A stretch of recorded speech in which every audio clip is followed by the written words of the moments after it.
Welcome to Tea Time. This is T. I'm Tomoa and this is E. Elijah. And welcome. This is episode 5 of Tea Time. Episode 5. We made it despite the technical difficulties. Still technical difficulties, clearly. Oh my gosh. But we've made it, and unfortunately, we're not in Italy. Yeah, so we're hinting in the last episode, not only are we not in Italy, we also missed a week because of a technical faux pas that I made. But yeah, the aim was that last Tuesday we were meant to upload an episode that we had recorded in Italy, hence us talking about ciao, buongiorno, tutti frutti. And the reason it was going to be in Italy was... Well, it was our anniversary. Our 1 year anniversary, first year with this lovely lady over here. Stop it. And this handsome man, as you can see. I meant to say that, but...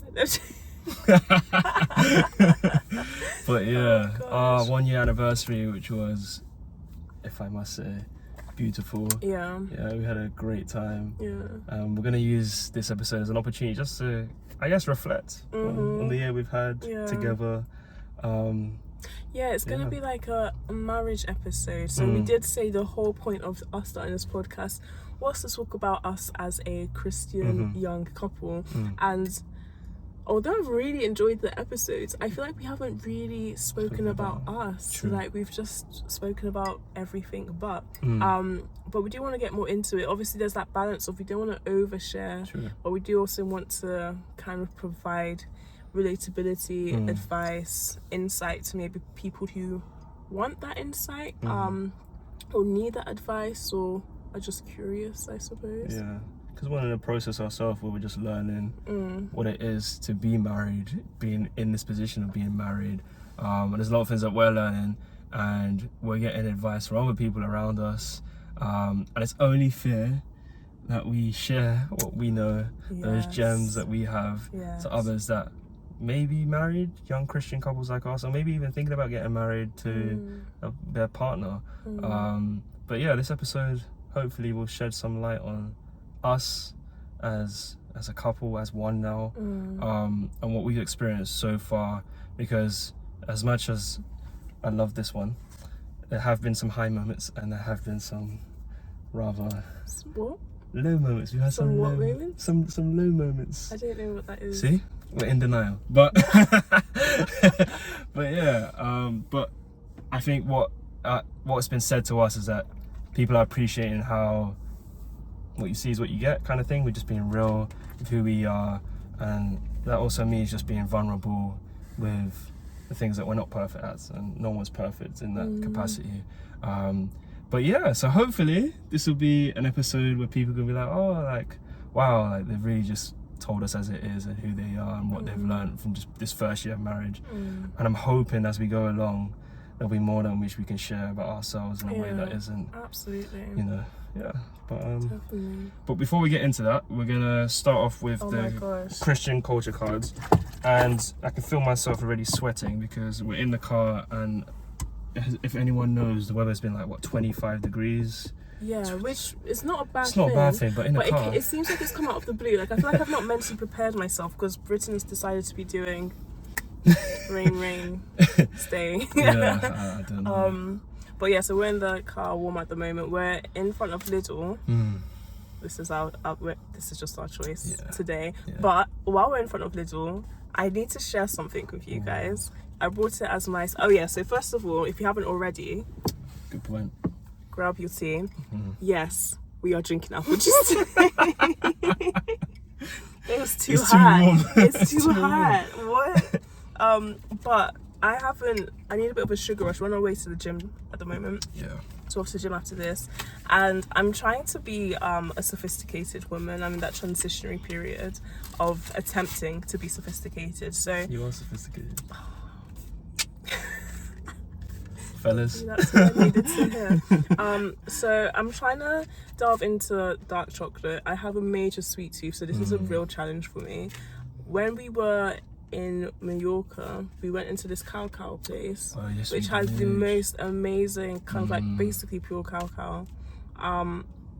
And I was like, oh my gosh, I can eat chocolate that's not milk chocolate. That's amazing. So I don't know if this is cacao, this is cocoa, right? Yeah, so Lidl does this 56% cocoa chocolate, almond and orange. This is not just for people who maybe prefer dark chocolate, but also to my lactose intolerant babes. This has 0 milk in it, like none. Yes, the first ingredient is sugar. If you can bypass that, this, good stuff. I'd highly recommend. So yeah, just drop into Lidl, the JD Gross. Yeah. Gross. They've got a whole range, but it's really good. It's really good. I just want to get it out there so that I can eat this in peace. Yeah, I won't lie, I've probably eaten the majority of the chocolate bar. Whoa! But what happened? What I've been doing, and I haven't told you this, I've been mixing it in with my Weetabix. I'm so done. So Sir, the bar's almost. It's really good with the Weetabix. You know when it's warm, you can mix something in it, like peanut butter with it. I don't know if people put peanut butter, but yeah.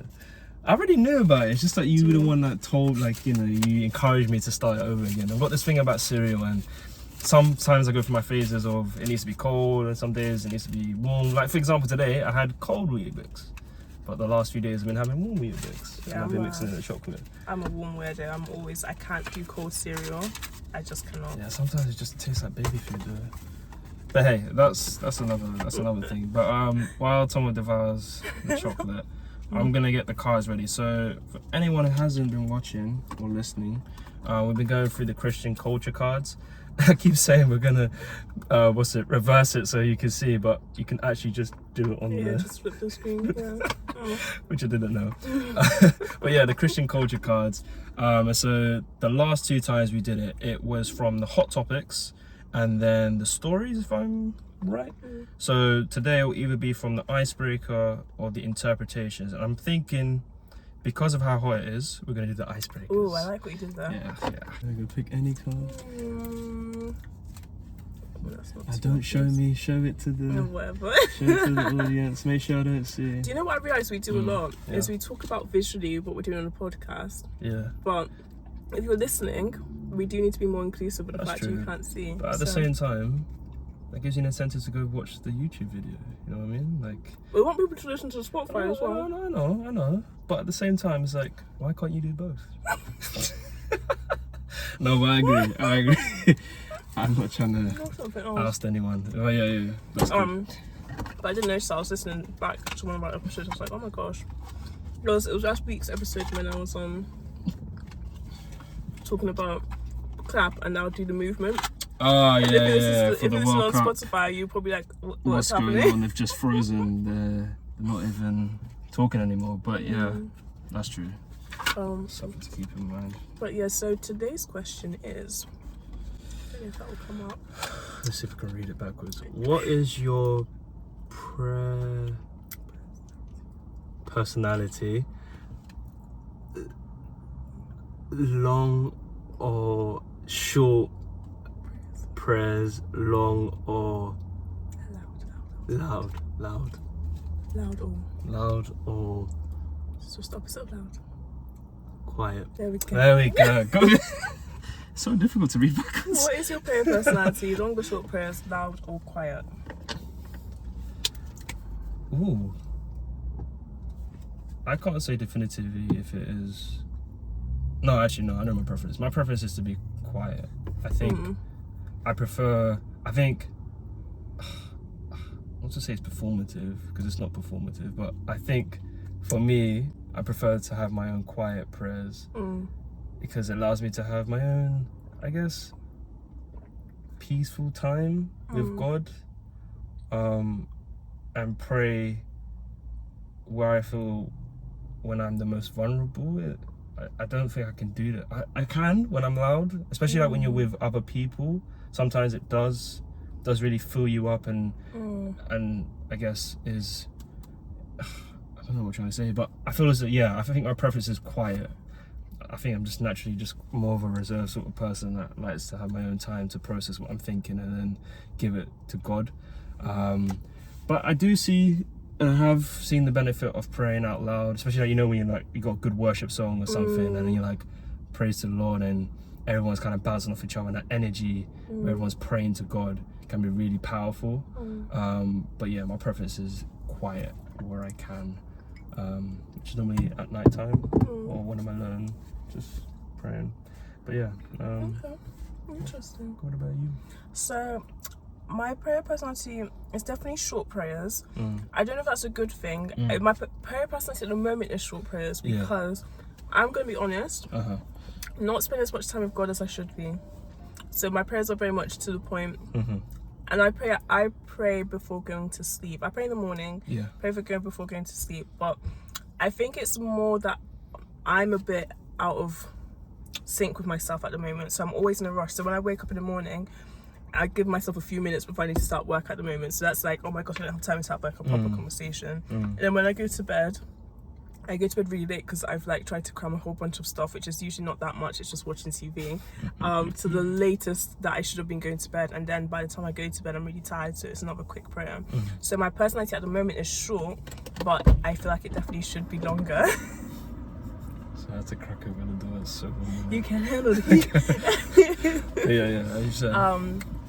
I will say there was a time, actually, one of my favourite prayers I've had was with you. And I don't know if you remember, we prayed for like half an hour together. And we both were literally like felt. It was in your living room, wasn't it? After you watched Pastor Light. Yeah.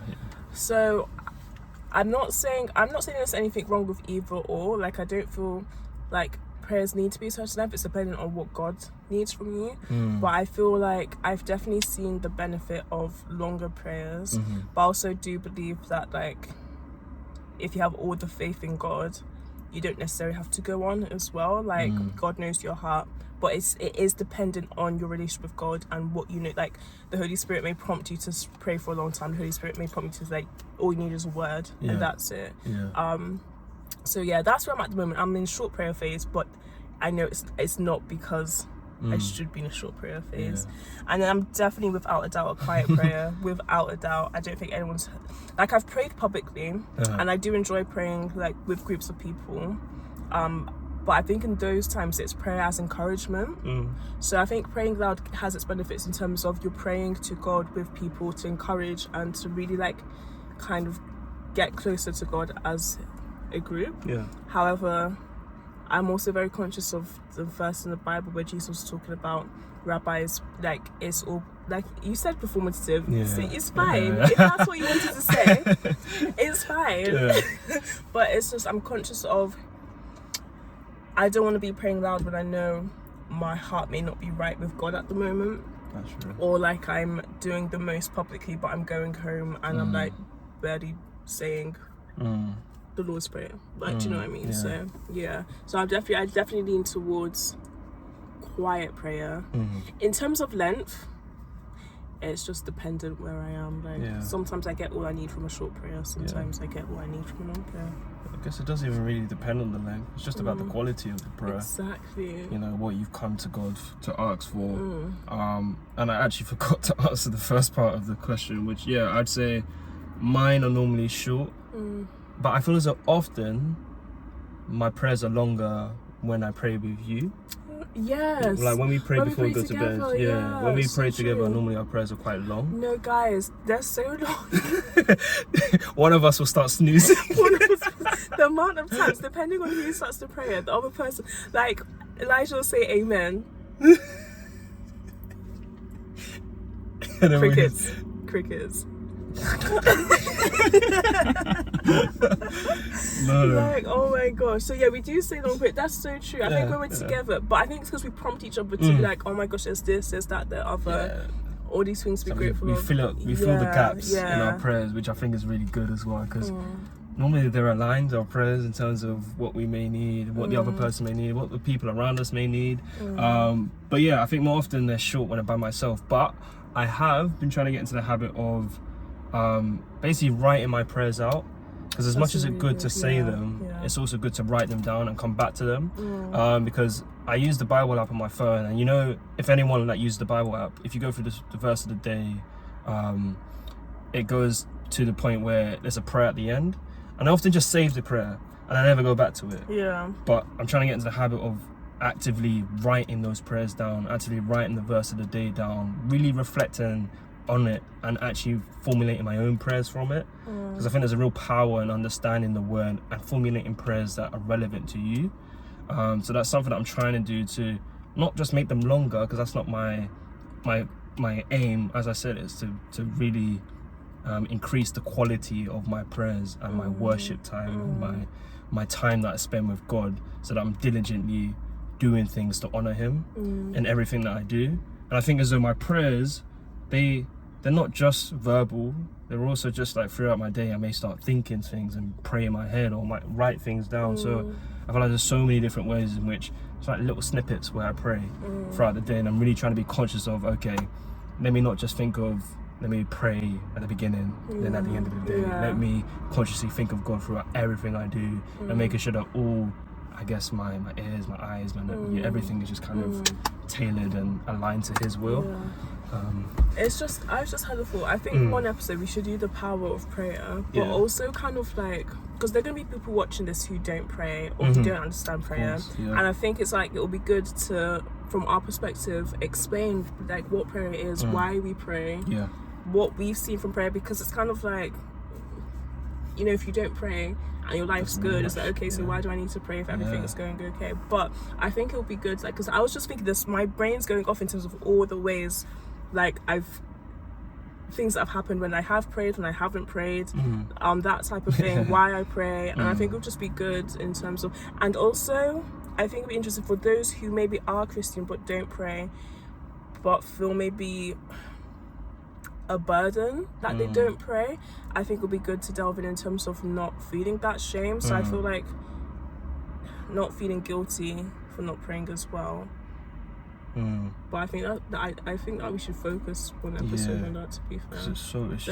I was literally thinking there's so much we can talk about, but well, I guess that's for another time. Another time. Maybe next time. Much. Yeah. Next time. Next time. Let's do it next time. Talk about prayer next time. Pray next time. Get my notes out.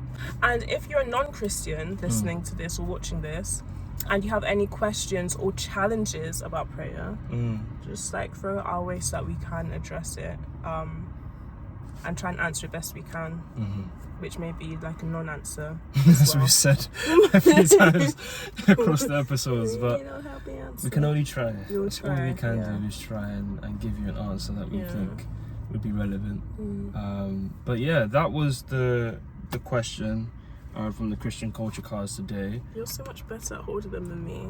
There's like no cards anywhere. I was an absolute mess. Oh my gosh. Back in the box. But yeah, that was the icebreaker. So next week should be the interpretations. Which, it's funny enough, this one where it says, what does grace mean? Today I've been looking at grace, and if my coach or football coach is watching this, he'll know what I mean by this. You probably know do you know what grace means in terms of the acronym for grace? There's loads, but no, I've never heard of an acronym. God's riches at Christ's expense. For Christ's expense. An acronym. Yeah, that's an acronym, and I think that's something that I want to hopefully preach about, because it's been something that just keeps coming in my head. And my coach said it yesterday, and that was kind of the thing that came to him from his pastor. So I think it's only right to keep. I mean, you've got another prompt in there. Literally. So. And there's no such thing as coincidences, as we've talked about. But yeah, so those are the cards. But today we're going to focus on us, us. And talking about our marriage, and that special day, and just the year that we've had together. But yeah, how should we start this? Well, so I want to highlight the fact that we were going to do a really beautiful episode from Italy, but we couldn't because we were in holiday mode. I mean, so sad leaving. It was just so beautiful. First year anniversary. Yeah. Wow. I can't believe it. It was just, I think we did the most. For being married, we literally patted ourselves on the back for marriage for 1 year. But we had, do you know what, in this life you've got to enjoy and appreciate and not take things for granted. And for me, like, so we went to Lake Garda in Italy. the most picturesque place I think we Hands both agreed down. that we'd ever been. And the day that we went was our first year anniversary. So like we travelled on our anniversary. Got to the hotel early. They were like, oh yeah, it's fine, we can like, your room might be ready anyway. So we were able to get to the place, get rid of our bags and everything, and go for a beautiful walk. I feel emotional just thinking Just about it now, thinking like, about it, because we went on our walk and we were literally just reflecting on our year together, the journey we've made. Look at your face. I was just reminiscing because literally, as you said about emotional, this one was holding back tears like for the entire day. And now that I think back in it, I was like, no, cry, it's fine. But yeah, it was a remarkable day. And like all we did was go for a walk. Literally, you know what I mean? Like, we went for a walk, but it was a beautiful walk, not only because of the scenery, but just because of me, right? Yeah, of course. But also because it just allowed us like a true space to really talk and reflect on us, which we do from time to time, but like having that in just that, I know it wasn't our own space, but it was kind of just like so away from everything else in life, so no other distractions. And I think it highlighted for me how much we're on the same wavelength in terms of just being able to appreciate the moment, like the present, the now. And like I was overwhelmed by the scenery. First of all, like if you haven't been to State Garda, go. If you listen, EasyJet do package holidays. No excuse. Go. No, it was just, I feel like what I was seeing externally genuinely reflected how I was feeling internally. Oh, that's lovely. If you didn't know, she does spoken word. She's a poet. And it was just a case for me in terms of, I feel like day-to-day life. Do you know what? There's a phrase everyone says when they come back from holidays, was like, oh, back to reality. And I don't even want to adopt that, because in that moment that was our reality. Our reality was that we were together in that moment, able to reflect, feeling and encapsulated by beauty. And it made me appreciate the beauty that I've found within this marriage. I sound hella cheesy right now, oh my gosh, but honestly, I'm just being real with you guys. This is how like Elijah makes me feel, and we'll get more into like other parts of it. We just want to do a little anniversary recap, but I think for me it highlighted how important it is, number one, not to take things for granted, but to be reflectful so that you can realize what's good compared to what's bad, because there'll be moments in our marriage that have been very interesting, like not good, not good, because that's life. Like everything can't always be good, but in those moments that are a bit low, or mishaps or misunderstandings or arguments, looking back when we were together during especially that day, I was overwhelmed by the fact that they were nothing compared to the peace, the joy, the highs that I feel in a marriage. And I feel like where we're in such a fast-paced society, we both work full-time, we both live in a city, we both have social lives, we both have extracurricular. It's so easy to just be on autopilot, and you can get to a point where you feel like things aren't as good because of the pressures and stresses of life. And when things are stressful in your marriage, you're gonna think, oh my gosh, this isn't even worth it. And I'm just so conscious of not getting to that point, in terms of like, I want to be able to look back and reflect and be present in the moments, and be able to reflect even in the bad moments. I think we're getting better at reflecting and being like, okay, this is what I did wrong, I've misunderstood that, I could have communicated better. But there's so much power in really just taking in the moment, slowing down, reflecting, appreciating, and just like, I was overwhelmed with emotion, but I was able to also tap into that logic of like, wow, this is good. Like, this is as good as my mind can comprehend right now. Like I was, like I was saying, I was fighting tears. I am a crybaby, but but it was just, everything made sense in that moment. Like I wasn't questioning anything, and I think that's just where I'm so happy, like in terms of be my inner peace, and I was feeling peace on just every level in that moment for me. That was the first day, guys. That was the first day. The rest of it, like, I'm gonna let you say it from your perspective. The rest of it, oh my gosh. You can talk about the first day as well. I just feel like I'm gonna end up doing a one-woman show. Like, I feel as though, like, you've said a lot about how I feel. I feel like naturally the things that you're gonna say reflects how I feel, but I feel as the way to best summarize it is just it showed why I love you.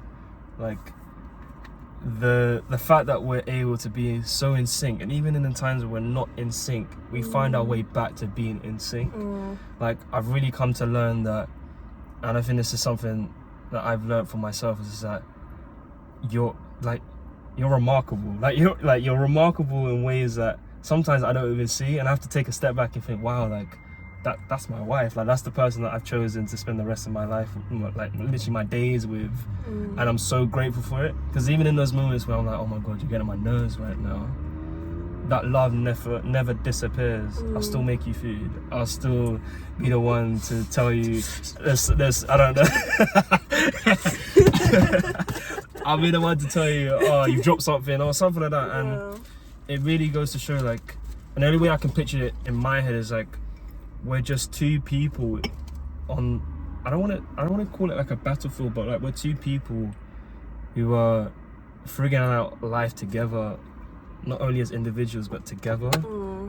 And I know you always have my back, and I'll always have your back. And it's just something so powerful, because it says in the Bible to be equally yoked. And I feel as though we are in so many different capacities. It's so multifaceted that I can't even begin to really explain, because it's like, you get me and I get you. And in that moment, just even from the first day, just being there with you, and just seeing how far we've come, and generally seeing the growth that we've both had, not just individually but together, just made me think, wow, like, God is so good. Like, God has been so good. Like, he's given me more than I can even imagine from where I came from. And I get to share the beauty of this world, of this gift that I have with you. And even just the expression, like, being able to express this, like, I would never be able to do this before. Like, I've always been articulate, but with my emotions, really being able to get to basically grip with how I feel. Gosh, I'm big on emotional intelligence. Like, I need someone who can communicate. Yeah, it was good. It was alright, man. Yeah, what are you talking about, man? It was calm. It was calm, but it was calm. It was calm. It was serene. It was peaceful. And it made me so hopeful for our present and our future, because it can only go up from here. Even when we have those downs, it can only go up. And just being with you helps me to be a better person to other people around me as well. Be a better person to myself. I'm gonna cry.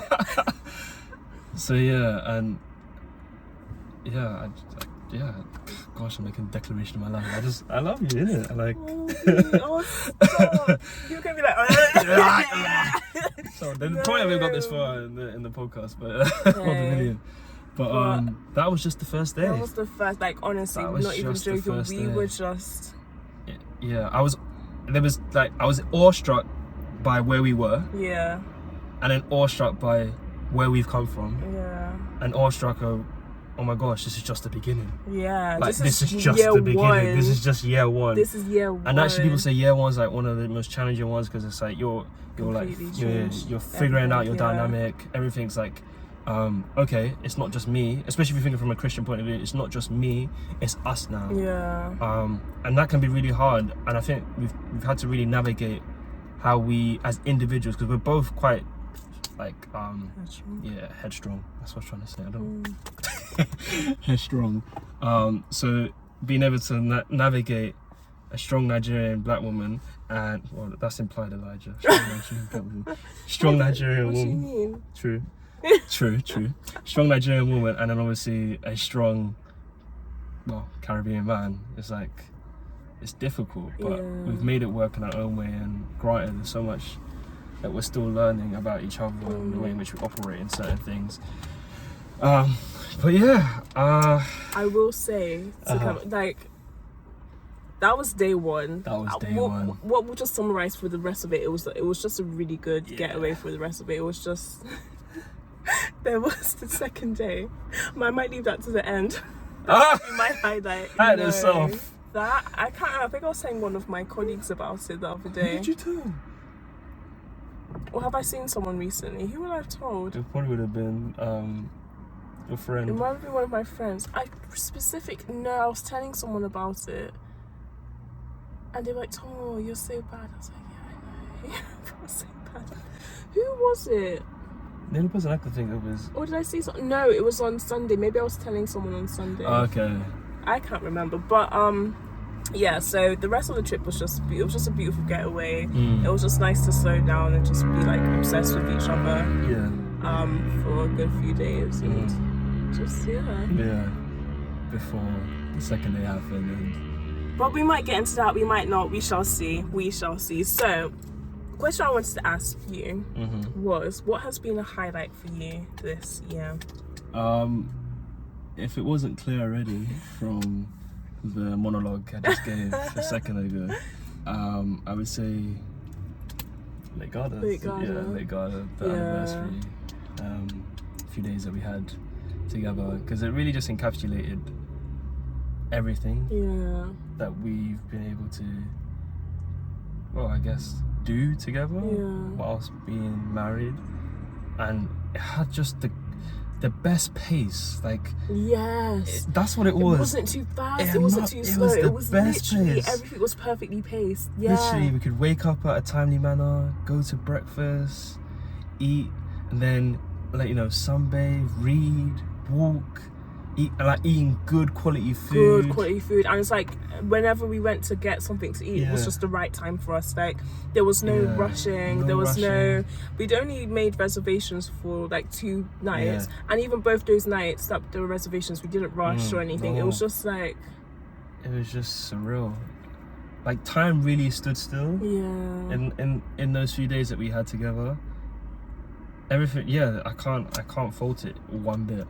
And our honeymoon was incredible as well. So Late Garda's my highlight. Not just because of the holiday, but like the quality time that we had together. I want to say something different, but now that's not to say we haven't had many amazing. We've had like such a good. So this is my last year in my 20s. So I've been living my best life, like literally trying to do the most. Like went to Paris on my birthday for the first time. Dyed your hair blonde. Dyed my hair, shaved my hair, dyed my hair blonde. Lake Garda was our 4th holiday this year so far. We've seen Beyonce. We've seen the soccer. Like we've done so much together. I did my open words. There's been so many highlights, and you've always been there. I started drama. I started acting classes. You watched my first performance. You were there for there's been so much that's happened this year in terms of highlights. And I think that just puts into perspective. Oh my gosh, I got a promotion! But this highlight is meant to be marriage-wise. But that's all happened within the marriage. And you've been there I feel like you've been such a huge encouragement for me, and I think that just shows the importance of marrying someone who is your biggest hype person, honestly. But I would say definitely I'd say that God was also my highlight, because it was just you and me. It was just you and me. It was at a time where I think we were both really tired as well, so it was nice just to get away, work our own pace, be together, reflect with each other, appreciate each other. And it reminded me of something. So before I met Elijah, I was so I may never get into it, I may get into it, but I had a really messy time with guys. So I was so over dating, I was so over the concept of loving someone, of men being capable of that phase. I was over men. No, I was the queen, I was the head, the CEO of men's trash. Honestly, was over it. And when Elijah met me and we started dating, I was so anti, but he was so convinced that we were gonna be together, and I was just like, okay. But when we got married, my pastor gave a speech at our reception, and he said something that I had completely forgotten about.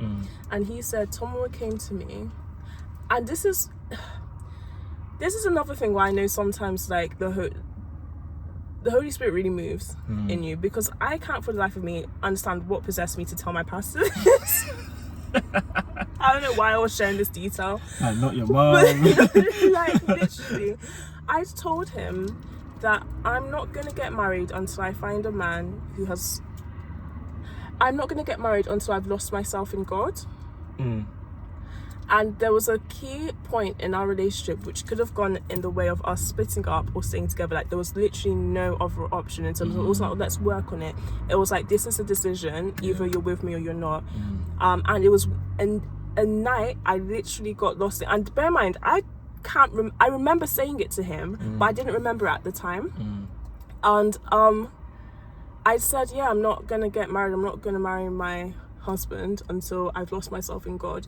And I'd forgotten I'd said this. Been dating Elijah, and there was one night I was like on the floor in tears crying, because I don't know what was going on, but something was like literally moving in me, and not physically. Like, I know I sound lactose intolerant, or nothing like that, but something. And the only thing I can explain it as, like, it was spiritual. It was like I felt something in my soul, and I knew it was God.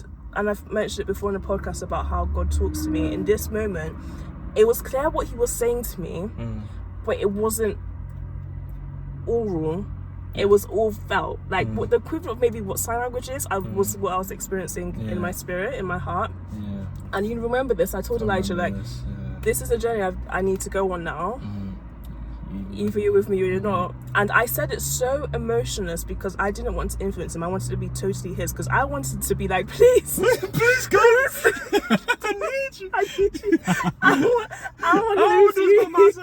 Like, honestly, I was burning. I was like ready to cry, but I was being so kind of like emotionless, like deadpan, because I didn't want to influence him. I'm not a believer in manipulating someone to do what you want, because I wanted it to be a case of he made this decision for him, not that he made it because, oh, obviously she cares so much, maybe and then resent me later. So made that decision, and then that led to us kind of taking the steps towards, and it wasn't an ultimatum in terms of like anything superficial. It was literally like, this is where I'm at, and I appreciate you may not be there yet, so it's kind of like, I will let you go, be free, live your life, because I don't want to hold you down to this decision. And yeah, Elijah took that decision with me, and I didn't think it was a major thing, but I didn't think anything of it in terms of a deeper level until our pastor said it. And I was just like, the irony is, the time we decided like, okay, we're gonna get married, was as a direct result of that night where I said, if you were like, and that was the night I literally lost myself in God. Like, I was literally like, I can't live a certain way anymore. God's obviously calling me to do this. So for me, I can't remember why I started that story, but I think it was just to highlight maybe just why did I start that story? There was a reason. I think it came back to the highlight of Lake Garda, in terms of I was able to reflect on that and look at you and think, do you know what? Confirmation. It's just confirmation. Like, I just felt that peace, and I look back and I want to go into maybe another time as well, but just the importance. Let me speak to non-Christians for now, because you may be listening thinking this doesn't apply to me because I don't believe in God, I don't believe in prayer, I don't believe in the spirit, On the flip side, just make sure, don't compromise when it comes to your love. Don't compromise when it comes to your standards. That people like to speak like, oh, you shouldn't have this and other. There is someone specifically for you. I could have compromised in terms of what was important to me, which was my spirituality, my Christianity, and ended up with someone who I would maybe not be with for long, or will make me really unhappy. I didn't compromise on something important. Also, you could have just been with me, but in a different capacity. Yeah. That could have literally been a case where you said, you know, I'm not listening to the Holy Spirit. Continue on, and we wouldn't have been here today.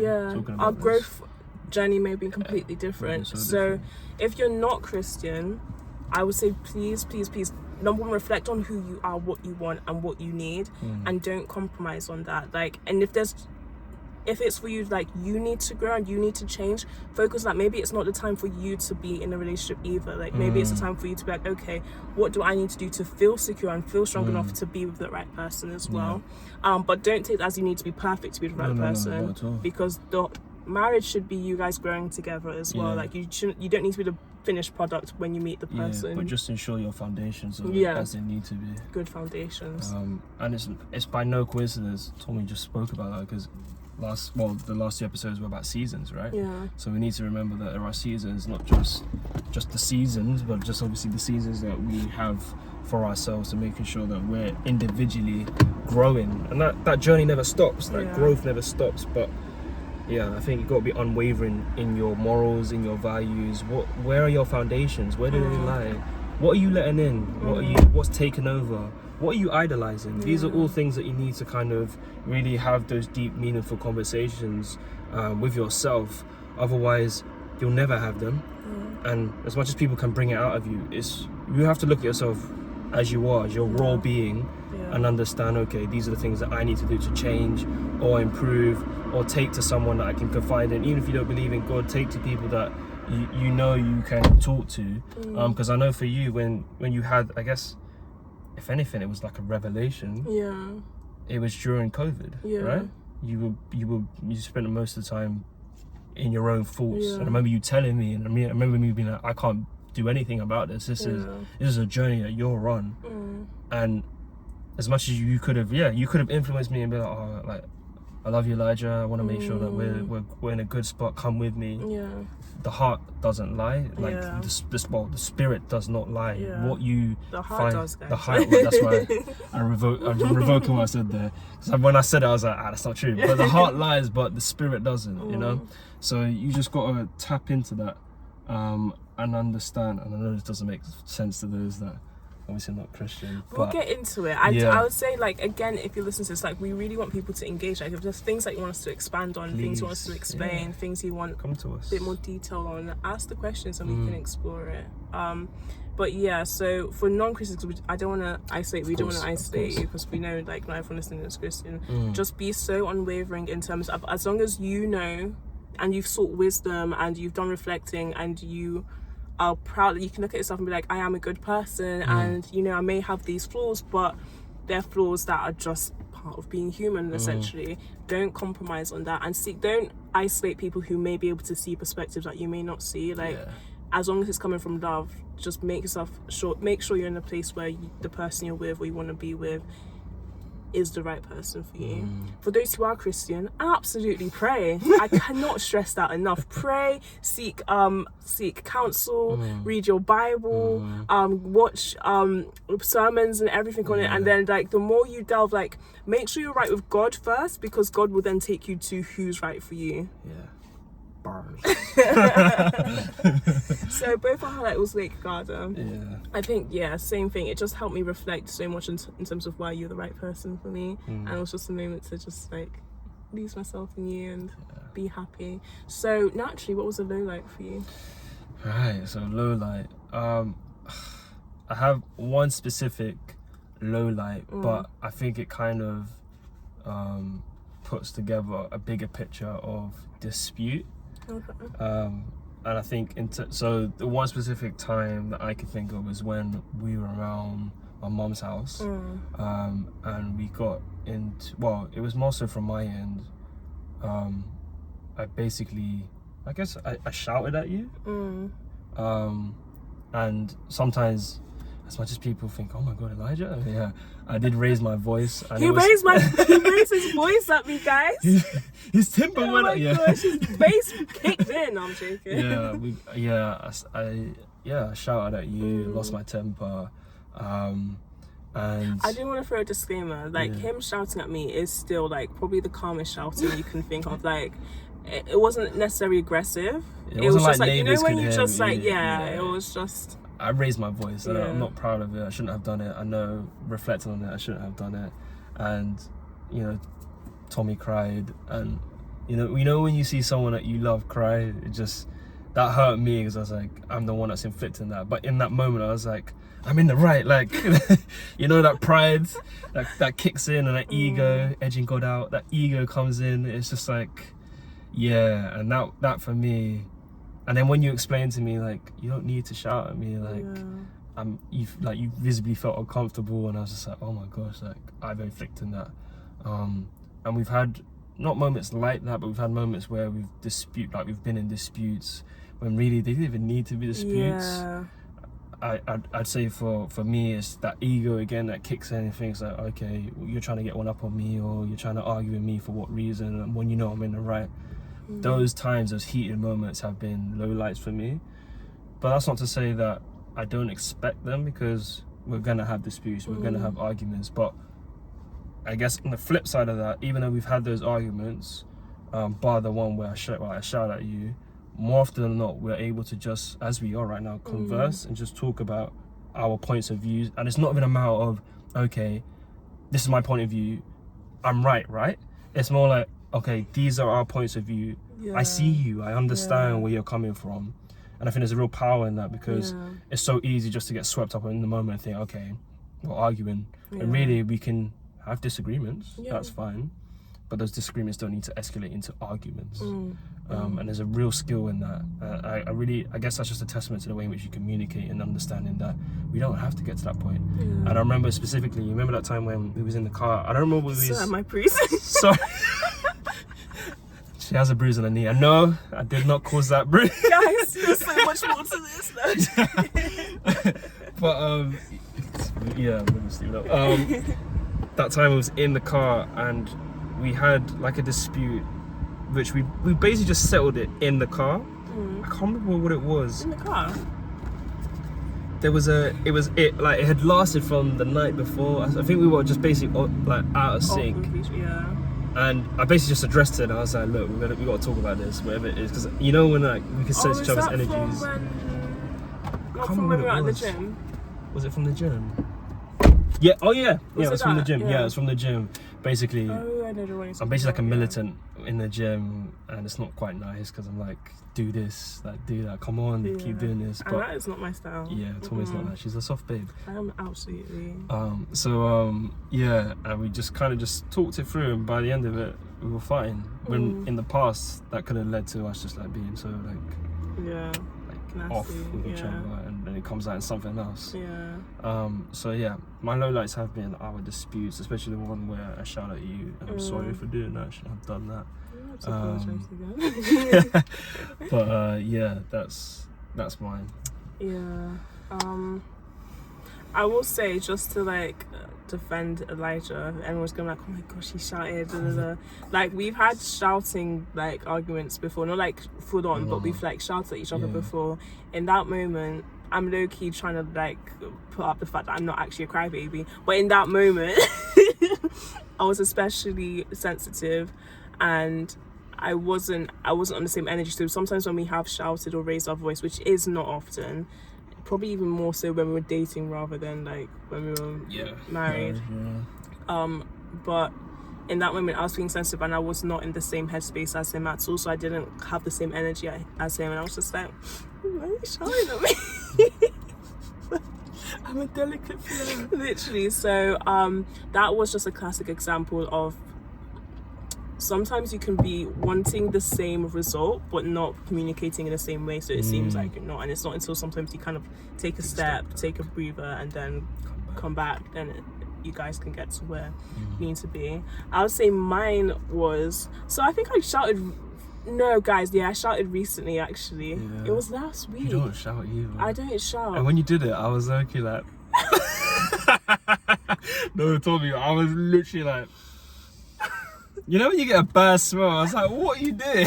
I was like, this isn't you. Because I remember you distinctly telling me like, you don't shout, you cry. Yeah. Which is often what you did. Because but in that moment, and a part of me was also like, maybe because she trusts me enough to be angry. Yeah. Because you don't show your anger. No, I don't. I've never seen that side of you. I don't like getting angry. Yeah. So there's this thing in the family that I'm like, I cry. So there's this misconception that you can't talk to me because you'll make someone cry. And my thing is like, I'm emotional, but I'm also logical. So the thing is, the reason I cry is because it's not because I can't handle the conversation. It's my release, like it's the emotion. So some people just pen up their emotions. I don't like doing that, and I don't want to shout at you, and I don't want to cuss you out. So the best thing for me to do is to cry. I'm doing it for both our sakes, you know what I mean? So it's like I'm sensitive, but not in the way of like, oh, you can't talk to her about anything. It is literally just a case of like, I feel things. I'm sensitive to other people as well, and I think I grew up made to feel that being sensitive was a negative, and actually I look back, I'm like, no, it's good I'm sensitive, because I wouldn't be doing what I'm doing now. I wouldn't be able to do things like spoken word if I wasn't sensitive. I wouldn't be able to be in the place of my promotion if I wasn't sensitive. My whole line of work is around being able to be sensitive to other people. Like that's where I shine. So and even acting, if I wasn't sensitive, I wouldn't be able to like adopt certain things and like cry on cue if I needed to. You know what I mean? Like, so to anyone who's being called sensitive, don't see it as a weakness unless you literally cry because you can't handle things. Then damn. then that's a different story, and that is probably more a case of something to work on within yourself. But being sensitive in and of itself isn't a negative thing, so don't let people put you down in that aspect. However, there was a time when I didn't cry. The gloves were off. And I did in fact shout. A washing machine door was slammed. There was me storming off. That was it was really poor. And do you know why it was a low light for me? Is it kind of showed me that I still have so much more growing to do. Like I'm still very much a baby girl at times. And for me it was a case of I genuinely didn't handle that situation well at all. It was over something so dumb as well. I literally just had a tantrum. I'm gonna be honest, and I told Elijah, like, even though I tried to make out like he was at fault because of the way I'd received something, and we both talked out afterwards and kind of it got sorted, but I was not happy with how I dealt with that at all, and I apologized to the point. You can be right, guys. You can be right. It's rare, but you can. It's not often. It's not often. But yeah, it was, for me, it's like I feel like I caused a negative situation where it didn't need to be negative. And it just was like very immature, and I could have just cried about it, but I didn't, and it ended up in me. No, in fact, even if I did cry about it, it still would have been so like just sad if I did, because it was over a non-factor. So for me, how I dealt with that particular disagreement, or it was a misunderstanding. It was a misunderstanding. How I dealt with it wasn't great for me. I was not proud. I told my friend about it a few days after. I was like, I had a tantrum. Yeah, I told you. I told a friend about it. I literally even repeated it today. Another thing that is that Elijah just doesn't listen to me. No, I do listen. It's whether or not that it gets retained. That's the difference. I got the memory of a goldfish when it comes to some things. I have the memory of a goldfish. I feel more often than not I remember what you say. Joking. I remember your birthday. Well done. Remember our anniversary. Congratulations. Gold star. Anyway, but yeah, so I basically threw a tantrum. And I also, in hindsight, feel bad because I could see Elijah was trying to understand. I was trying to understand where this crazy woman was coming from. He was stood in the doorway at one point, like. I'm literally my arms like this. His arms are in there, like. What do I bear in mind, like, we don't have our own place, so we're having this dispute, but also trying to like talk like not this and not shout. So that in itself was difficult to do, because normally when I get like riled up, my voice gets louder. Elijah has a booming voice. So everyone can hear me, but in that moment I was like, I need to keep my logic, like I need to keep it sound. I gotta keep myself sound. Mine was in the street next to, like, the other street. My logic was not with me in that moment at all. Like I was just fuming. Obviously did apologize and I accepted it. I was in the wrong, but yeah, it wasn't great. I feel like that we don't. This is gonna sound so like, but we don't really have like major. There are things that aren't perfect in our life, and there are things that could do with improvement. But it's like I think we see it from the eye of like, oh, it's just part of like improvement. Like we're gonna be in a different situation this time next year, 2 years, 5 years time. So the main lowlights are how we handle certain disputes or misunderstandings, I would say. Yeah. Yeah. I But agree yeah, with that. I do want to apologise again. No, it's no need. It's all good. You've apologized. It's not good, guys. Yeah, Slamming a washing it machine caught me by door. surprise. I was like, okay. Ew. Who's this? Can someone bring my wife back, please? I don't know who this is. She's lost her head. Gosh, I literally did. I don't Clean know off. what was wrong with me. It was gone. It rolled down the street like tumbleweed. It was gone. Yeah, Yeah. that was wild for me. But yeah, so both other nights were around how we spoke to the other person in an argument. Yeah. It's interesting because those are both distinct times I can remember. We probably had other disagreements, but I can't remember specifics too much like that. But those ones, are the most. yeah, because we don't talk to each other like that. I was gonna say we don't talk to each other. Just leave it there. Yeah, This is the only time in the week I talk to Elijah is during the podcast. So after this, we're gonna go our separate ways. I'm gonna climb out the car and walk. He's gonna walk to the gym. But yeah, okay. So, what's one thing that you've learned about yourself this past year, in this first year of marriage? I've learned it's okay to be me, unapologetically, and the people that need to be around me and I will gravitate towards will come into my life because of God. Okay. And the reason why I say that is because I think being as we are married, I think there's a lot of perceptions that are put on me in terms of who I am and who I should be.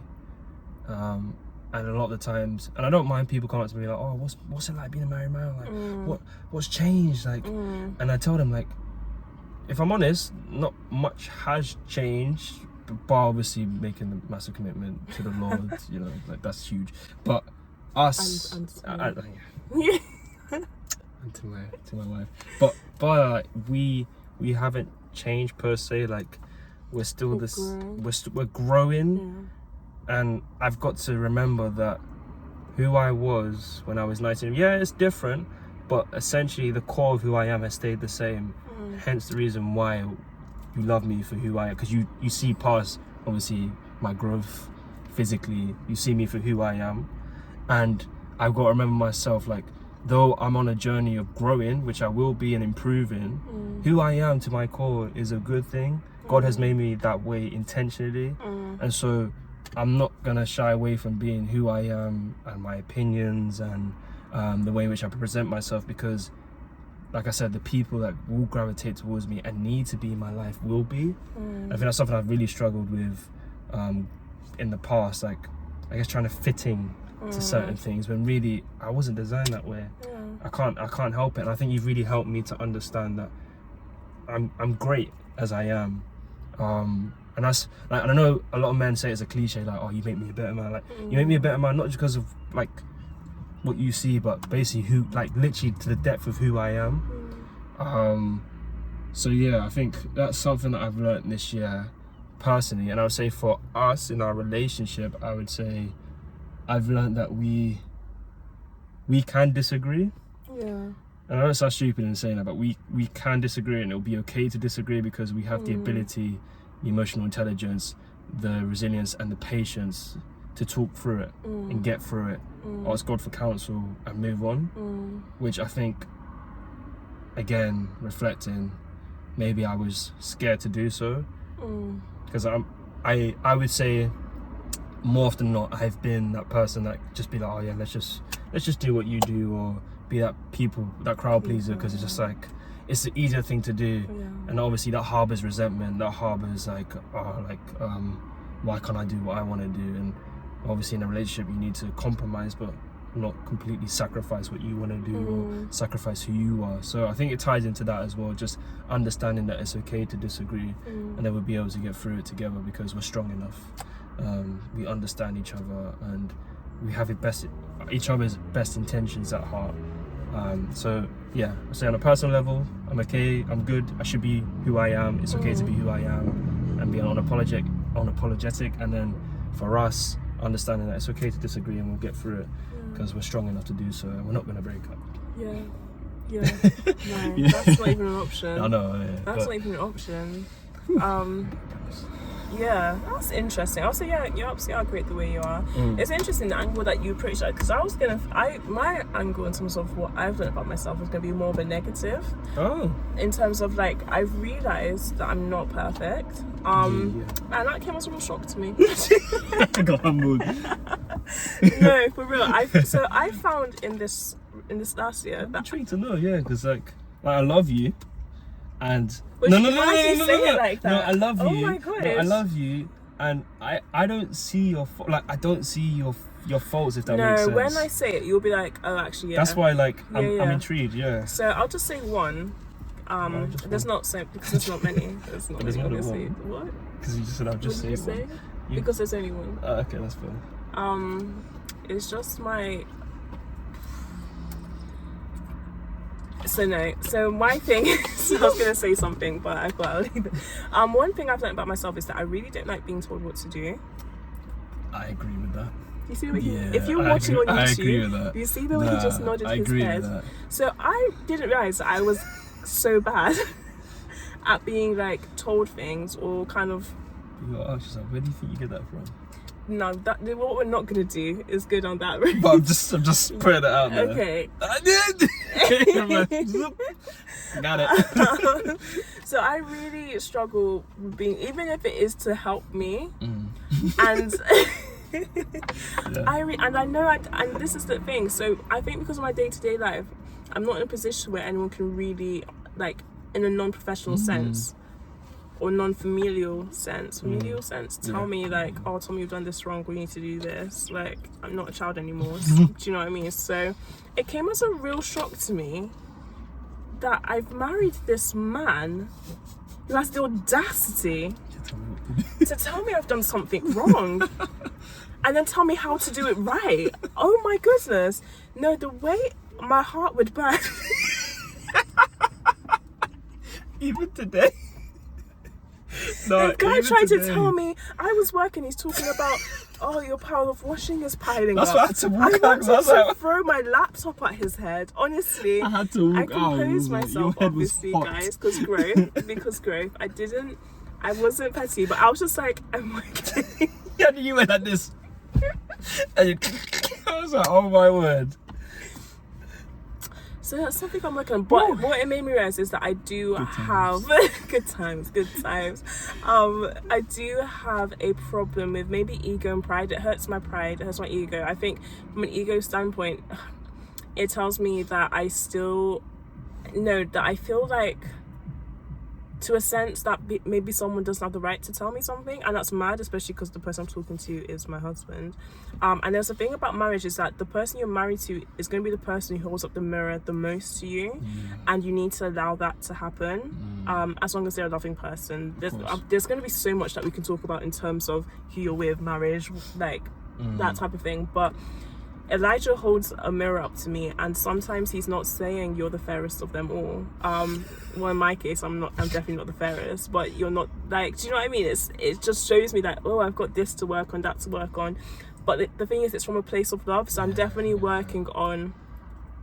It is ego and pride. I've realized I've got more ego than I realized. I've got a bit more pride than I realized, and I'm really trying to work on that.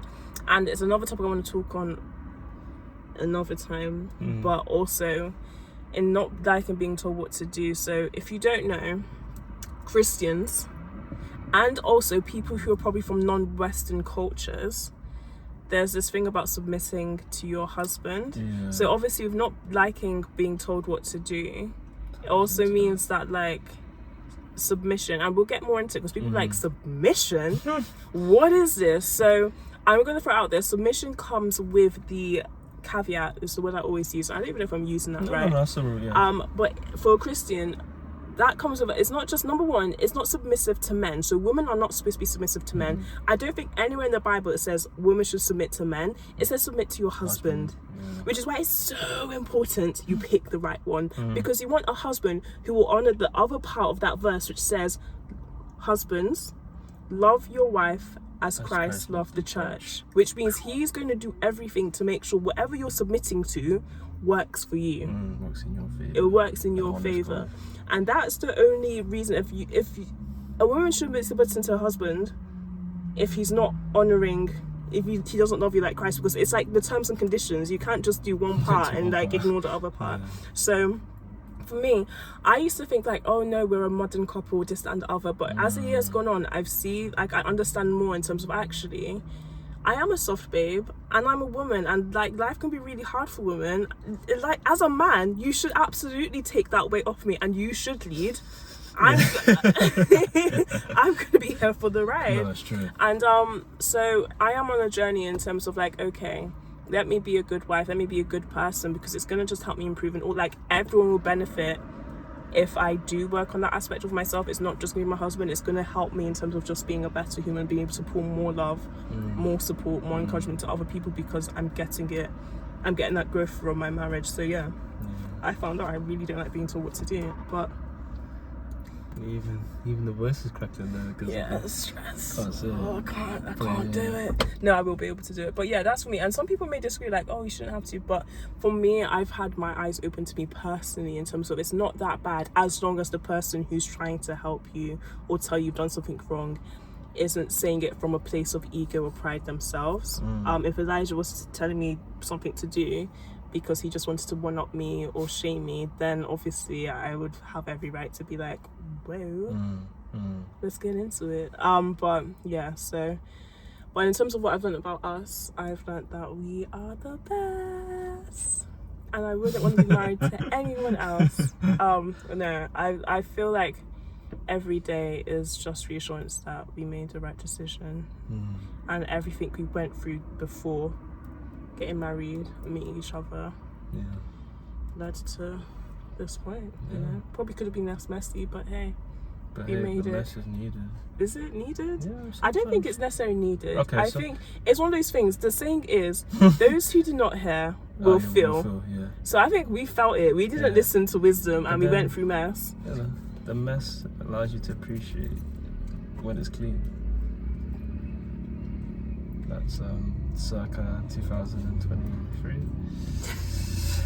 Anywho. Oh my gosh. And what have you learned about me this past year? Oh, but not about you. Yeah. Like, you always have my back. Like I can generally just rely on you, which comes with, I guess, a caveat, because I don't want it to be a case where, okay, Tom was like, she's got this, like, she's got me, so I can trust. Of course, I can trust you 100%. But at the same time, it's good to. It's like you're like my fail-safe. Like, I know you're there all the time, and I've learned that I can trust in you, but fully rely on you, which I think in the past I haven't been so willing to do. And again, I think that's my own pride, my own ego, that whole like, oh, you know, man should just get on with it and don't let anyone know. And I think also personally, what I've learned about you is that you do whatever you can for the people that you love. You're very giving. I already knew this already, but like, it really cemented, especially in this first year, how much you do, not just for me, but for everyone that you work with or in contact with. I think I've been able to really see that because naturally we spent more time with each other, like we live with each other now. So those are the positives in terms of what I've seen from you, in terms of who you are and what I've learned about you. I've also grown to really appreciate, and don't take this the wrong way, I've really come to really appreciate your intelligence. No, like... Wait. No. You didn't realize I was intentional? No. Like, there's times I'm like, rah, like, wow, like, you come up with things that I'm just thinking, because this is my own ego speaking, like I often think to myself, like, yeah, I know a lot, like, I'm knowledgeable, and then you come out with things, I'm like, I don't know anything. Do you know what that is? I think because I come off, like, and I've always joked about this in a relationship, it's like, I'm not a serious candidate, so I'm always quite jokey and jesty, and like, I'm quite light-hearted. So people probably don't get to see me, like, actually deep dive into things and like say what I've learned. So obviously we just naturally get into more conversations. So I'm like, oh yeah, so, and you're like, and I'm like, whoa, where's this come from? And I especially see it like when you interact with people. Like, Tom was way better at interacting with people than me. I wouldn't say that. Like, no, I think you are. I think people naturally gravitate towards you. I'm just there like, hey, hi. No, but I think you have a way with words and you have a way with interacting with people. You know people, like you see them for who they are. Which, granted, I have that skill as well, but like you're like top tier. Really? Like, yeah, you're really good at it. And I think you've really come out your shell this year as well. Like with everything you said that you wanted to do. Like I admire her for just saying like, I want to do drama, and boom, she goes and does drama, and she does her first like gig, like showcase. And you got great feedback from it. Even the bass lessons, you said you were gonna go do it. You did. You're a go-getter, and that's really, I guess, it's really attractive if I do say so myself. What can I say? And yeah, it's great to see that in you and see that it's growing. And I'll always be there to support you, to be like, just to give you that nudge and obviously not tell you off, but like, see what I mean, guys? This is why I struggle. But like, not tell me off. But like, tell you when you're probably you've done a misstep, and just tell you, bring your foot back on that path. And you're right, like I never do it out of spite. It's always out of love. I even try and tread carefully when I say it as well, because even this afternoon when I said that the power's like, you know, it's building up, I tried to do it in a joking way, and you basically got the hammer and just slammed it in my head, and I was like, whoa, okay. No, I did not do that. I calmly said, I'm working. Bear in mind, I'm laughing, giggling, joking. Why would you say that? I'm working. You said, why would you say that? I'm working. And I was like, okay. I was so done. I went downstairs. I made lunch. Yeah, you did. He just went. This is what I mean, right? It's so important, like, even when you have arguments, to still be in love with the person you're arguing with. But we didn't even have an argument. No, it wasn't an argument. It wasn't even an argument. I just didn't like what you said. I was downstairs like, why is she acting like this? I was genuinely like, I was downstairs like, I'm not gonna make her lunch. I'm not gonna tell her that I'm making. No, I had my face. I was going through my phases. I was like, I don't want to make her lunch. Like, she can make her own lunch, right? And then I was making lunch. I was like, I'm not gonna tell her that lunch is ready. Then I went. You're so petty. I know. This is something I'm like, and then there's a part of me that was like, I can't do that, Elijah. I'm gonna tell her there's lunch, but I'm gonna text it to her. And then there's a part of me that's gonna be like, just shout it out. Literally, I was going through these motions. You were just getting better and better. You like that, didn't you? Literally, and then you just came downstairs. And I was like, lunch for, and then that took away that. What I was in such a good mood. I came down like, oh my gosh, you made lunch. And it just diffused it. There was a moment I was like, he was quiet. And I was like, oh my gosh, she made lunch. Oh, this looks so good. It was a mixture. I was hungry. Like, I was really hungry, but also I was kind of like, there was no need for you to go off me. I didn't go off. You did go off. You did go off, but like. But he felt my tension. Yeah, I felt that. Yeah, that's the right way to say it. I felt the tension. But I'm getting quicker, kind of like. I do not holding on to things. But just know, like, I don't mean it in, because I'd say in the relationship I'm the one that. No. Ooh, I'm interested to know. Okay, correct me if I'm wrong. I feel like I'm the one, like, if something's not gonna get done, I want to get it done like, straight away. Like, I want to get let's just do it in certain things. Yeah. But I'm the same in certain things. Like, once I fixate on something, then I'll get it done. But I think for me, because I was focused on it, so from my perspective, I was focused on a task that was a bit overdue for me, because I was telling the student, like, oh, I'll get this, like, to you, da-da-da. So I was like, finally, I'd been really distracted in the morning, so I was finally, like, on a roll. And da-da-da, and I'm like, oh, number one, I see that I just brought his clothes up, so I'm thinking, like, okay, cool. And then it's like, he'd already told me, this is the thing, it wasn't the case that he'd told me this was the first time. He'd already told me, so I'm already aware, and I can see the pile of clothes building up, so I'm already aware that that's a chore I need to do. So for me, I'm just thinking, like, you know I'm working, you know you've already told me this, you know I can see it, so it's just kind of adding more pressure to me. Like, I felt the pressure of, like, oh my gosh, I've got this anxiety about the clothes building up. But rather than popping off, all I said was, I'm working. Why would you tell me that? Oh my gosh. And then he kind of got the message because I stopped talking to him. Yeah, and that's why I went downstairs and cleared the curtain. Oh my gosh. But yeah, it's all love. It's all love at the end of the day. And yeah, I'm grateful even for those moments, because it shows how much we've grown, because that could have been a dispute. You know? Oh yeah, Tom over them like a year ago would have been like, just like to close the door on my face and I'd be like, cool. I don't think I would have done that. I would have like been like, why? I would have like gone in. I would have over dissected it. Why are you telling me to take the clothes? Are you trying to make me anxious? Do you not want me to work? Honestly, do you not value my work? Literally, I would have found anything any straw? Nah, it must be that you don't love me. That's what Okay, it is. I wouldn't gone that far. It must be that you. Yeah. Oh my gosh, but yeah. What have you learned about me this year? I would say I've learned that there's a lot more to you than you let on.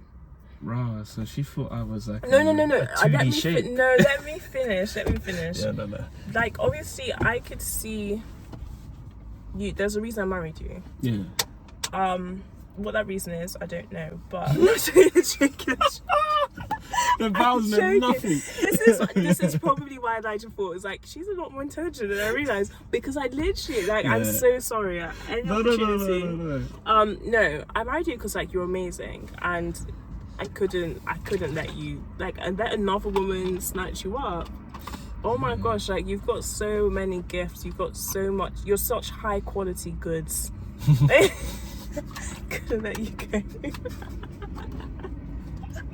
I'm sorry. I'll stop. Sorry, I'll be serious. But one thing you said earlier, I think is what I mean in terms of you, because you say that, I can't remember how you phrased it, but so Elijah's very laid back, very chill. He doesn't need to be the loudest in the room because he is confident. And when he needs to say something, he'll take part in conversation, that type of thing. But as I've like properly lived with you this past year and been able to watch you and see how you work and operate, I would say I can see that there's a quality in you that tells me, like, you're literally destined for great things. Like, you may not be in the position now, but even in what you do, like, whatever you have or whatever you're given, you take it from being good to great. I see it. Like, I nearly cried today. He was like just like filling me in work, you know, as you do at the end of the day. I nearly cried because I was like, oh my gosh, like, you do such a good job. Like, when I tell you, what's the word? The fulfillment you must get in terms of, and the burden you have in terms of the line, the line of work you do and the way you're impacting people's lives, and just hearing how people are engaging with you and the difference you're making. I'm just like, and this is not that it's a small job by any means. It's such an important job role and it's such a difficult job role. But I see how early you get up earlier than your work day starts. You start work before your work day starts. You'll be doing work. There was one night you were working at 9 p.m. to try and make things good for a team call that you were doing. Like, Elijah goes above and beyond, and being able to see that firsthand and seeing the magic he makes from what he's given, like, I'm honestly just so proud of you and proud of who you are and what you do and the way you impact people. And I think there's just something so special. Not everyone has the ability to make a genuine impact on people the way you do, and to genuinely care as well. Like, so yeah, I think I've seen, obviously I've received your love, but just seeing just how much love you have, how much greatness you have in you, how much empathy you have, and just your ability to make something go from good to great. I think you're inspiring. That's what I've learned this year, is that you're an inspiring person, and you can see it in all the things that I've done this year. Like, you say, oh, you admire me for doing all this stuff, but in all honesty, I've had you to encourage me and inspire me and to give me the confidence to go for it. So yeah, you inspire me. You're an inspiring person. So that's what I've learned about you this past year. Thank you. Don't sweat it. No,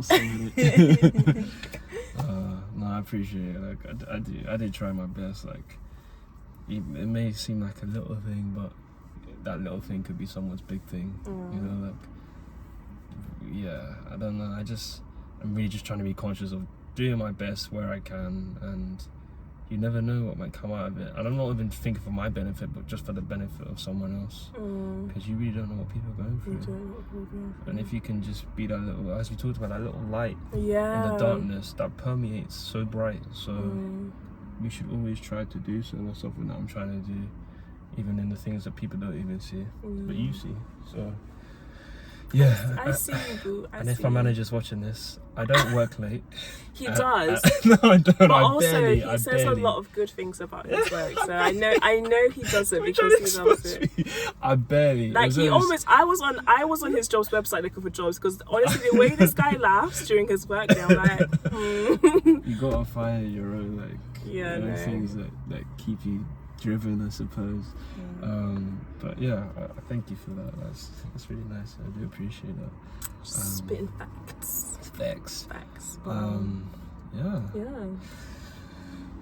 That's it from us really today. Yeah, we got all like mushy. Yeah, we got mushy. Sorry, for guys. anyone that's now melted into a puddle or vomited, whatever it may be, whatever liquid. Oh my gosh! But no, in all honesty, like I think the topic of like love, marriage, all of this can be difficult, and then especially when you add a Christian element. I think obviously we want to talk from our perspective being Christian, which we have done as well. Like there's so much more we can go into. I think maybe in the future we will, but like also for people who aren't Christian, maybe just understanding us a bit more might be understanding the fact that we as it was interesting, someone at church on Sunday came to me. So one thing with Christianity and having a close relationship with God is like prophecy and confirmation and the Holy Spirit moving and talking to you, and it was very interesting. So I had a conversation with my friend on Friday about the fact that I'm realizing that I understand. Oh no, we had a conversation about the verse in the Bible about wives submitting to your husbands and husbands loving your wife as Christ loved the church. And I then went on to talking about like, I was talking about the tantrum and I was reflecting about the fact like, you know, I'm not the most submissive person. I like Elijah says, I am a Nigerian woman. Like, who are you to tell me anything? But on the flip side, like part of Nigerian culture is like, is patriotic. So but that, and I think the reason we're talking about this on the flip side is like sometimes patriarchy can take that to the extent and abuse that power. So I think that's something I've been scared of in terms of if I'm submissive, being in a position where that power is abused. But realistically, I'm married to Elijah, he's not going to abuse that, and I can see and know, anyone who's talked to Elijah for 5 minutes knows he's not going to abuse that. So I was talking about the fact like, do you know what, I do maybe need to work on that, and I was reflecting on it. And Elijah's saying that I'd never told him this conversation or that I'd thought about it, but it's something I've been thinking about. The Sunday after, 2 days after, a woman pulls me aside and said, this has been in my spirit for weeks now, and I've not come and told you about it because I didn't think it was my place and I didn't want to upset you. And like, you know, the kind of thing like where you're prompted to say something to someone and you're like, no, this isn't my place. But she was like, today it was a lot, like I couldn't ignore it. And this is an older woman, like we love her to pieces. We had like lunch around her the other day, so amazing, like her and her husband. And she said, God told me to tell you, or the Holy Spirit prompted me to tell you that God wants to be the third person in your marriage. Which was interesting because we're all out here like thinking that God's already in our marriage. But then she goes on to say, you need to let your husband take the lead essentially, or you need to be his helper, you need to be his support. So remember that Eve was created from Adam's rib to help him, and that's not to be his servant, but to be, it's that kind of thing like where Elijah's the head, I need to be the neck. Like you can't do much without me being there to support, you know what I mean? And straight away she was like, I don't want to upset, and I was like, straight away, no, you've not upset me. It's weird because you've confirmed something that has been on my mind and on my heart in terms of like, is this something I need to work on? Am I safe to do this? Like I kind of, I think maybe because of my past experiences and my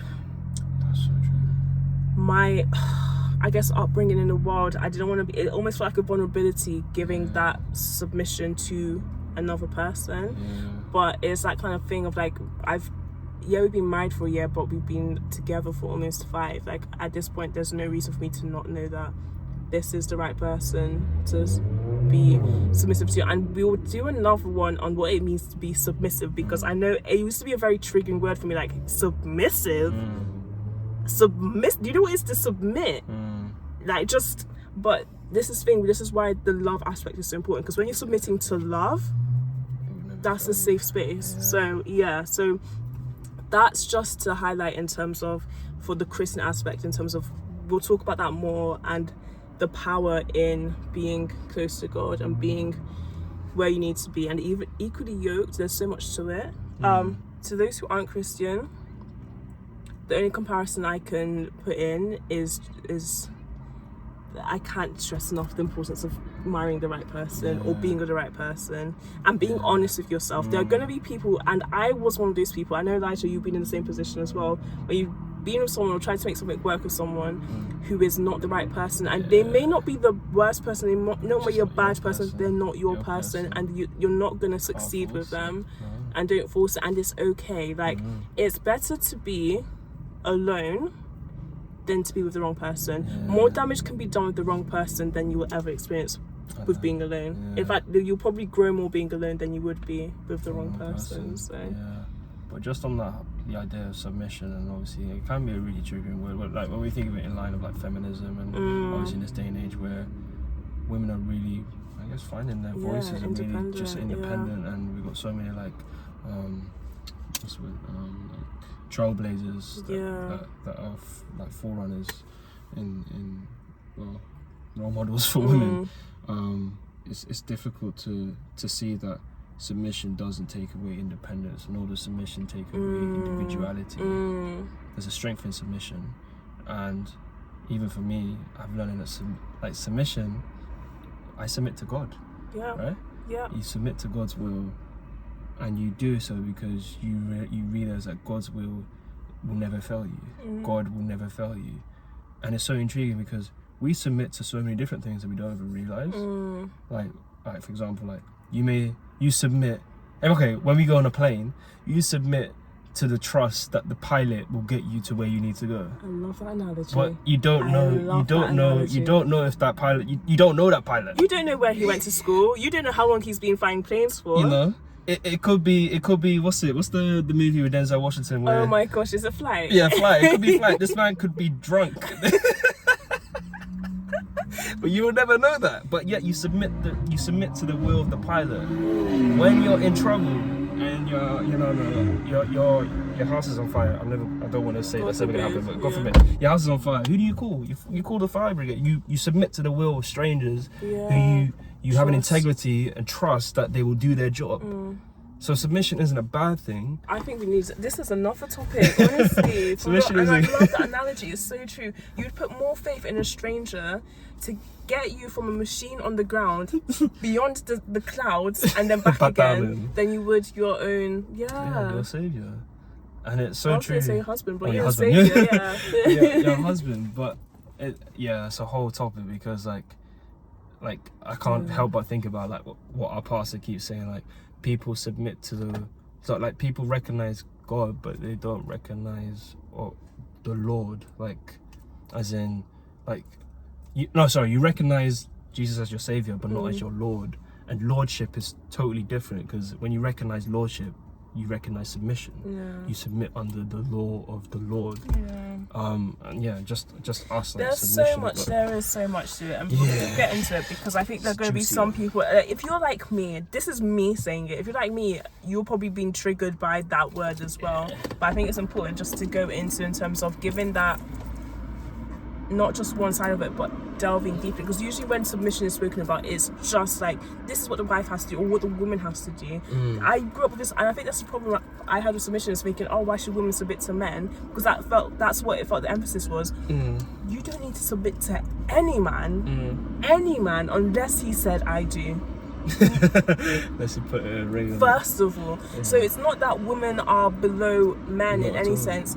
It's that you're there to support and submit to the person you have chosen and have made the wise decision to say, I can trust this man to support me, to lead me, and that I can be there to support him. So you're submitting to him, but you're also supporting. It's not a case of like, oh, and he'll consider you. Like, I know Elijah will always consider him, and because I've married the right person, I know that decisions he makes will suit me.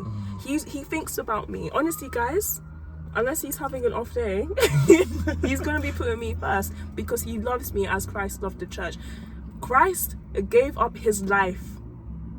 Deep it. The Bible says, submit to your husband as long as he's willing to go as far as Christ did. Basically. Marry someone who's willing to die for you. What do you mean? Nah, but let me leave that there. But for real. But for real. Yeah, we'll leave it there. There's a real strength from that. So yeah, for any of you men that are obviously thinking about, just I don't know what you're doing, if you're in a relationship, not in a relationship, thinking about marriage, whatever it is, remember that your role, you play such an important role in not only your life but the life of your future spouse. If that's how you want to, if you want to go that far, there's a real. This is whether you're Christian or not. Yeah, you got to do right by the people around you and always act in love. There's such strength and power. Love conquers all, and that's said. Not people say it day to day, but it's also said in the Bible.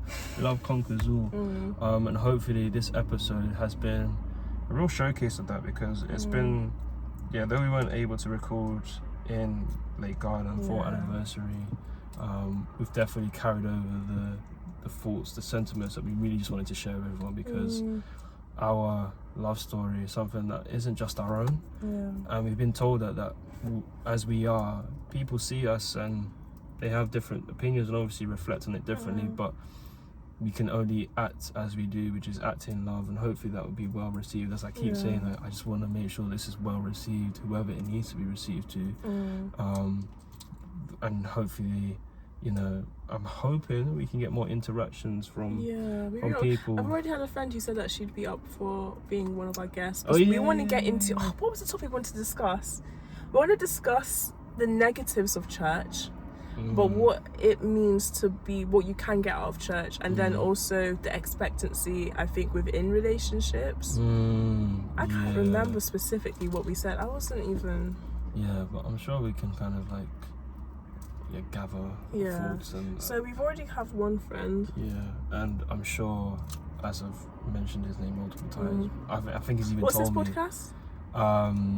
My brother's keeper. He's a real inspiring man with a lot to speak about, but in a good way, like good wholesome talks. And I already mentioned in the first, I think it was the first podcast or the second, I can't remember, of how we just got to talking, and he had me literally, and not many people do that. Like, he had me straight away, and I was like, I want to keep talking to you. I want to get to know you, and it's like, I don't want to keep going on, but basically, hopefully we can have him on, because I know he said he wants to, and hopefully, whatever he wants to share, will definitely bless our podcast. But we just want to keep spreading those blessings to people. Hopefully, like I said, I keep going to say hopefully this episode has really resonated with you, and please interact. And if there's any prayer requests, or you have any I would love to do a dilemmas kind of section, or like a perspective, like if you want our perspective on something, for example, then I'd love to be able to do something like that. But it will come with time. It will, of course. But that is the end of our episode 5. We're melting. Tea time. We're literally melting. All I can smell is Bookies. just straight BO at this point. It's a mixture of our BOs together, because it's really permeating. I don't smell bad, actually. It's me. I know. You smell great. You smell like perfume. I just smell like I've just. It's so me. you just outed yourself.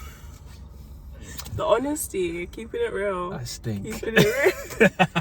It's like a sauna in here. I don't know if you can see how steamy that window is. That's just pure steam. But anyways, we've reached the end. That was today's episode about us, and I think it was long overdue, about us and where we are into our second year of marriage. We've gone into our second year. Second year of marriage, and hopefully in a year's time, when we've done many more episodes, we can reflect back on this and talk about our second year, and talk about an even more amazing holiday. Maybe not in a car, but maybe we'll actually record it. My friend suggested we do different locations in the car, which I thought was like a good shout. Okay. Today's location is Lidl, the little car park. So who knows? One was not put. M&S. Might be M&S. Maybe a waitress. Whoa. Harrods. They don't have a car park. See what I mean? I don't know. Dairy me. But thank you for tuning in to episode 5 of Tea Time, and we're gonna call it now, I guess. Yeah. Thanks for joining us. Take care, guys. Care. See you next time. Bye. Bye.